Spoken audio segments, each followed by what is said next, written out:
everyone, welcome back to alkaline hydroxide 784. So this time around, we are going to be visiting the Tanah Merah in Kelantan. Well, there are many Tanah Merahs in Malaysia, but the one that comes up first on the search terms and especially in the Wikipedia page is the Tanah Merah in Kelantan. So let's hear a little bit more about it. Kelantan, the state, used to be a kingdom, Chitu, which means red earth. One of its ancient names is also Raktamritika, which is also red earth. As the capital, Tanah Merah naturally took on the same name in Malay. So what is there in Tanah Merah? Well, it has a main city area, which is Bazar Tanah Merah, and it is surrounded by many villages, which have trees and forests and whatnot.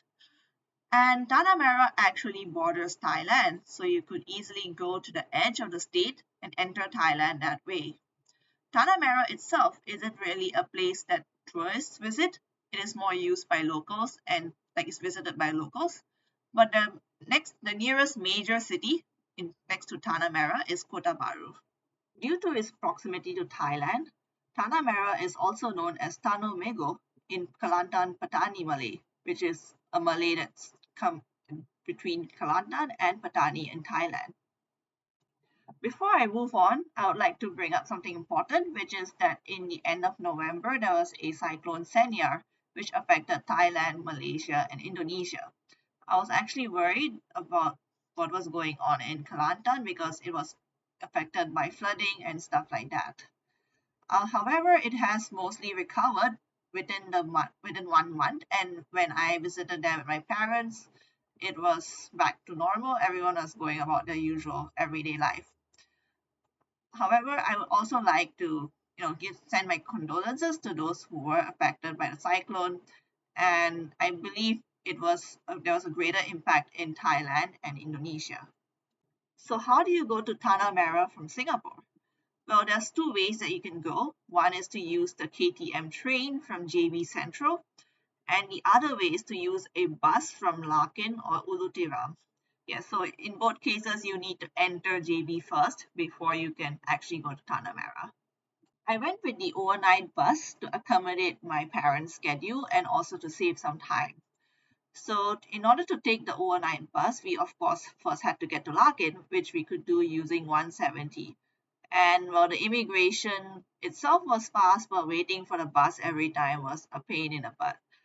And after we got to Larkin with our luggage, we had to wait for quite a bit of time because our bus came a bit late, and we were very confused whether it was the right bus because there's like 3 or 4 different buses that go there. But we managed to get on the right bus, and the bus then leaves and it stops at various places for toilet breaks, including one at like 2 a.m. And eventually you will reach at 8 a.m. So the bus that we took basically has a slightly lean backable chair. So you're supposed to be able to sleep in the bus, but it is very cold in the bus. So please do bring a jacket if you decide to take a bus like this. And despite it being an overnight bus, it did not really feel unsafe in any way. It just felt slightly uncomfortable to try to sleep on a bus. After reaching Tanah Merah bus station, we first had to go about 1 km north to pick up our car because we booked it under Class Car and it's in this really weird spot. But we managed to pick up the car successfully. We then headed off to Jelatok Agro Edu Farm, which is, well, what I thought would be similar to the farms that I've seen in Johor Bahru and in other places. Usually you can try fruits and things like that. And this place is also right next to this sort of little island where you could see a little temple and things like that. So I was pretty excited to go see it. However, after going through the Kampung Jelatok and reaching that area, well, the person who actually runs the tours is just a house owner, and she told us that they're not doing it anymore. So, well, you can actually visit this place. That's that. But yeah, the village looks pretty cute, and there's like lots of dogs who like to bark at us, and some nice pretty fruits and stuff. Yeah. As we headed back from the Jelatok village, we encountered rain, and so we decided to make a quick stop at the railway station. And the railway station looks pretty nice. You can clearly see Tanah Merah displayed in the station. And there's also a cat, which is always a good thing. There's also some information on railway tourism, including Tanah Merah as one of the stations. Next, we crossed over the road to the Pasar Bazaar, Tanah Merah, which is like a wet market. And inside you can buy all sorts of ingredients and food items. There's also a second floor to buy other things like toys and whatnot. But we mostly walked around the first floor and we bought like a few fruits as well as something that was similar to boiled peanuts, but it wasn't peanut, but it tasted nice. Outside the pasar, you can see this 0 kilometer distance marker. And to explain what that is, you can actually see this in various cities in Malaysia.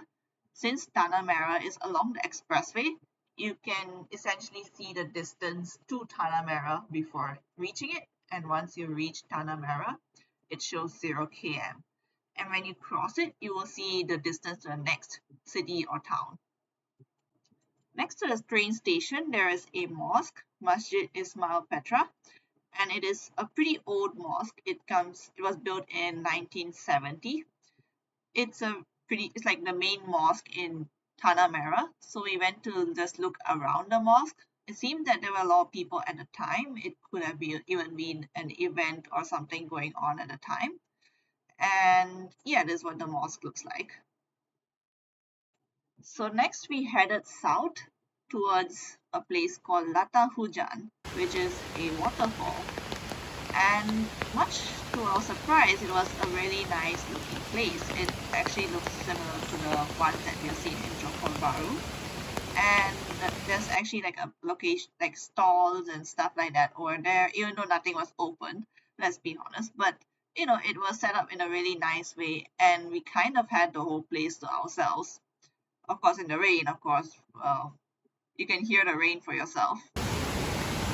But either way, this place is very pretty, and I would definitely recommend visiting this Lata Hujan if you decide to come to Tanah Merah. Then we went back up north, encountering some monkeys along the way, and we reached the Gilman Bridge. So this bridge is really old. It's 102 years old at this point, and it used to be a railway bridge, if I'm not wrong. There were some information boards at the location to tell us about the bridge, and you can clearly tell it is a very old bridge. Right next to the bridge, there is a park space set up for people to enjoy, but it's not really open to the public yet. So that's pretty nice. And it's a nice little view that you can have in a pretty quiet location.